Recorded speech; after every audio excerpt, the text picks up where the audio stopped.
আমার নাম আমাল এবং আমি মূলত মরক্কো থেকে এসেছি। আমি সারা জীবন মুসলিম ছিলাম। আমার পরিবার এখনও মুসলিম। আমি একজন ঈসাই ইমানদারের সাথে দেখা করেছিলাম এবং আমরা ডেটিং শুরু করেছিলাম এবং সে আমাকে তার চার্চে আমন্ত্রণ জানিয়েছিল, কিন্তু আমার তাকে ইসলামে ধর্মান্তরিত করার পরিকল্পনা ছিল। তখন আমি সমস্যায় পড়েছিলাম যে আমি রাতে ঘুমাতে পারছিলাম না। আমার ঘুমাতে সমস্যা হচ্ছিল এবং আমাকে বলা হয়েছিল যে যদি তুমি ঈসা মসীহের নাম বলো তাহলে তুমি ঘুমাতে পারবে। কিন্তু পরিস্থিতি সত্যিই খারাপ হয়ে গেল। তারপর আমি হাল ছেড়ে দিয়েছিলাম এবং ঈসা মসীহের নামে ডাকছিলাম এবং আমার মনে আছে সেই রাতে আমি শিশুর মতো ঘুমিয়েছিলাম।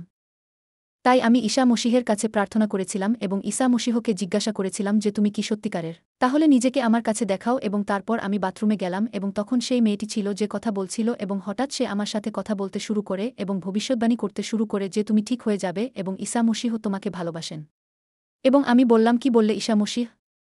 সে বলল হ্যাঁ, এবং আমি তাকে জিজ্ঞাসা করেছিলাম যে আমি কি তাকে আমার প্রভু এবং নাজাতদাতা হিসেবে গ্রহণ করব? আর সে বল হ্যাঁ, অবশ্যই। আমার মনে হচ্ছিল আল্লাহ সেই সময় আমাকে ডাকছেন। তাই আমি বললাম ঈসা মসীহ, আমি তোমাকে আমার প্রভু এবং নাজাতদাতা হিসেবে বিশ্বাস করি। আর ঠিক সেই মুহূর্তে পাক রুহ বা পবিত্র আত্মা বাতাসের মতো এসে আমাকে পূর্ণ করে দিল এবং হঠাৎ করেই আমি রঙিন জিনিস দেখতে পেলাম।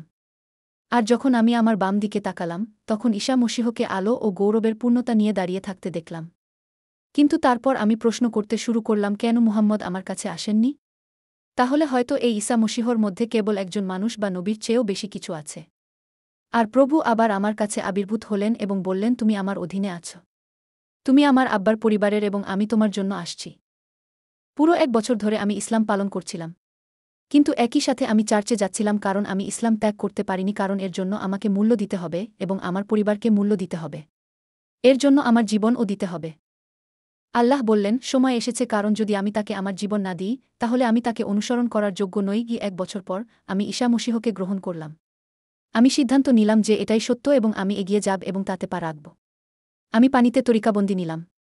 এরপর প্রভু আমাকে আত্মায় 40 দিনের যাত্রায় নিয়ে গেছেন। তিনি আমাকে একটি তরবারি দিয়েছেন এবং তিনি আমাকে মুকুট পরিয়েছেন এবং সাদা পোশাক পরিয়েছেন। এবং তিনি আমাকে বলেছেন যে এখন তুমি আল্লাহর সন্তান। তুমি আমার সাথে পিতার পাশে উঁচুতে বসে আছো।